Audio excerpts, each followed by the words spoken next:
You, John Fitzgerald Kennedy, do solemnly swear. I, John Fitzgerald Kennedy, do solemnly swear.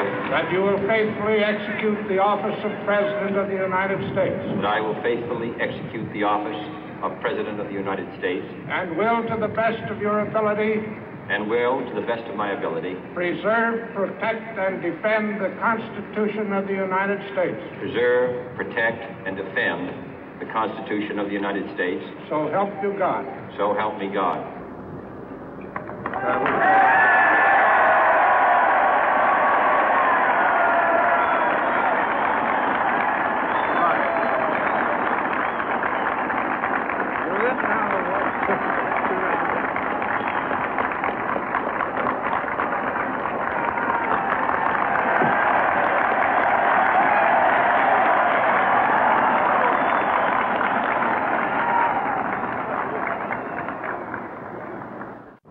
Vice President Johnson, Mr. Speaker, Mr. Chief Justice, President Eisenhower, Vice President Nixon, President Truman, Reverend clergy, fellow citizens. We observe today not a victory of party, but a celebration of freedom, symbolizing an end as well as a beginning, signifying renewal as well as change. For I have sworn before you and Almighty God the same solemn oath our forebears prescribed nearly a century and 3/4 ago. The world is very different now, for man holds in his mortal hands the power to abolish all forms of human poverty and all forms of human life. And yet the same revolutionary beliefs for which our forebears fought are still at issue around the globe. The belief that the rights of man come not from the generosity of the state, but from the hand of God. We dare not forget today that we are the heirs of that first revolution.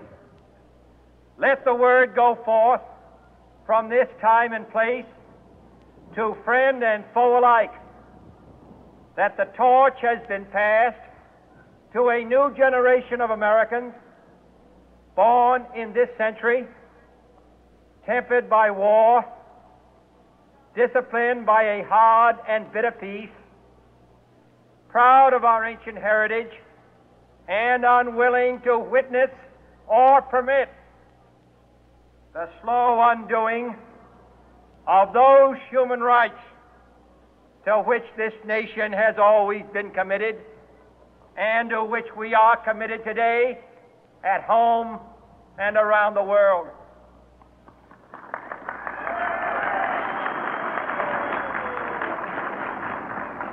Let every nation know, whether it wishes us well or ill, that we shall pay any price, bear any burden, meet any hardship, support any friend, oppose any foe to assure the survival and the success of liberty.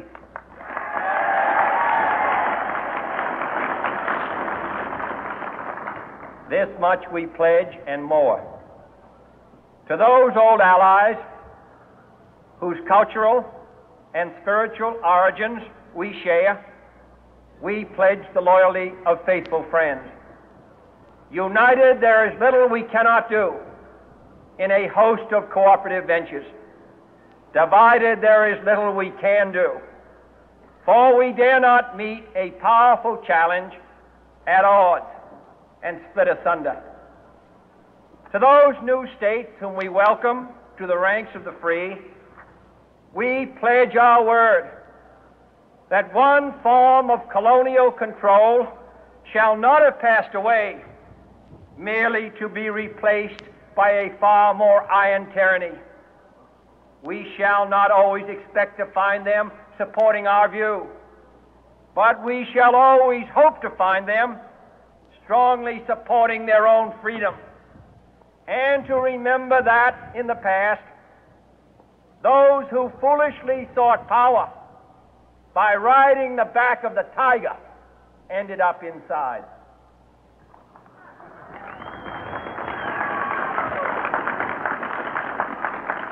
To those people in the huts and villages of half the globe struggling to break the bonds of mass misery, we pledge our best efforts to help them help themselves for whatever period is required, not because the communists may be doing it, not because we seek their votes, but because it is right. If a free society cannot help the many who are poor, it cannot save the few who are rich.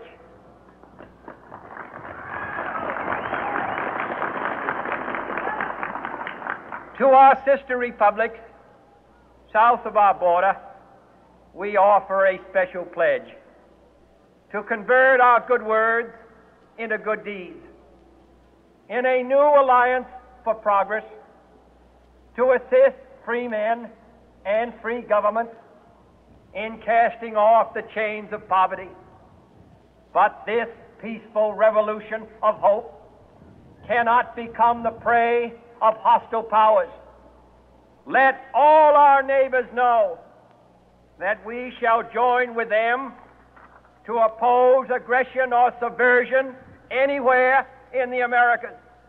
And let every other power know that this hemisphere intends to remain the master of its own house.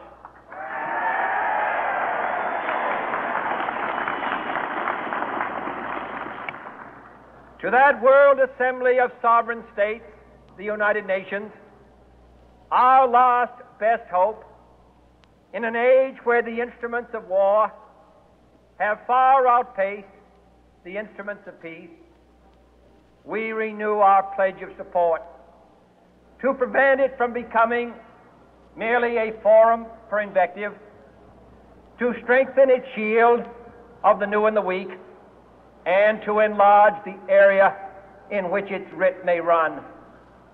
Finally, to those nations who would make themselves our adversary, we offer not a pledge, but a request that both sides begin anew the quest for peace. Before the dark powers of destruction, unleashed by science, engulf all humanity in planned or accidental self-destruction, we dare not tempt them with weakness, for only when our arms are sufficient beyond doubt can we be certain beyond doubt that they will never be employed. But neither can two great and powerful groups of nations take comfort from our present course, both sides overburdened by the cost of modern weapons, both rightly alarmed by the steady spread of the deadly atom, yet both racing to alter that uncertain balance of terror that stays the hand of mankind's final war. So let us begin anew, remembering on both sides that civility is not a